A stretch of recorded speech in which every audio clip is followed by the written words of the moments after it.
All right, YouTube subscribers, saints, and people on the webs, this is the new chicken cathedral. It is an addition to the coop. There was a run already made, and you can see the chicken just stepped through the door right down there. There was a run already made attached to the outside of the coop to keep these birds in, and we had a twofold purpose in doing that. And it's kind of small. I mean, what is that, 8 feet, 8 by 10, 8 by 12.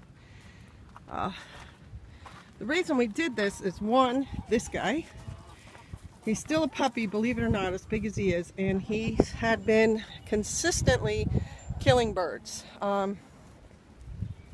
Never in front of us, of course. There were many times when birds were left out and we, zip off somewhere and think we're gonna come back soon, and we don't, and he takes the opportunity to kill birds. So we are down to 9 hens and a rooster, and we built them this run and put the fencing on top because predators, hawks and stuff do live in the area, and this is to keep them also from flying out. Now, the reason we want to keep them flying out is right down in there. This garden area, we're starting to plant, we're starting to have stuff growing, and the birds doing their natural activity, we're scraping holes in the bark. And eventually, you can see kind of disturbed areas like right down in there. Let's see if I can zoom in on that thing. Sorry, my finger in the way. This area right here, they scratched as they were doing just naturally right out here in all the bark and the sticks and twigs. And I did put a load of leaves in here before. They scratched it down to almost nothing now. In a chicken run, it is good to have some kind of natural covering. I'll probably end up putting mulch in there next for them to scratch through and also to absorb their droppings.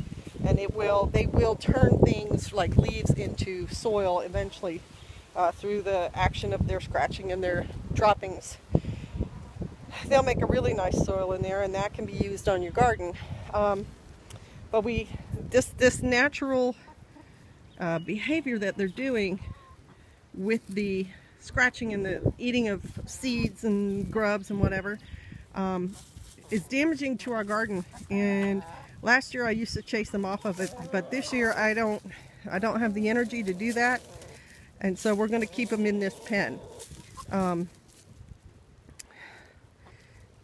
I do have one other option for them to run around, and that is the fenced area down there by the orchard. I could move them down there and let them run around in that and scratch and dig and whatever, but that's down the road. I prefer right now to just kind of keep them contained, keep them safe. I just saw a hawk fly over, so I know this is the right thing to do, and then put composting type stuff in there and then use that on the garden. All right, thanks for coming along on the walk. At the end of the video, you're going to see other videos recommended that are related. If you like the topic, if you like the information, please click and watch them too. And also a picture of my channel, For God Live, on YouTube. Please share it if you know of anyone who's interested in learning about off-grid living or following Yahweh biblical model, not through some church or religious organization. All right, thank you. Bless you. Shalom.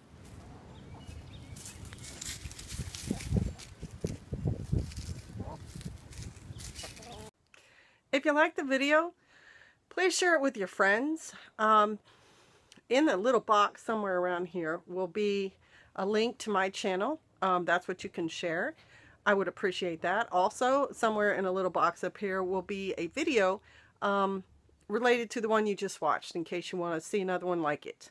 And a recommendation for another channel that I think may be useful to you if you found my video useful to you. I appreciate my subscribers a whole lot, and I really, really like comments. So please comment if you have one. No comment is too big or small or silly. Bless you all. Shalom.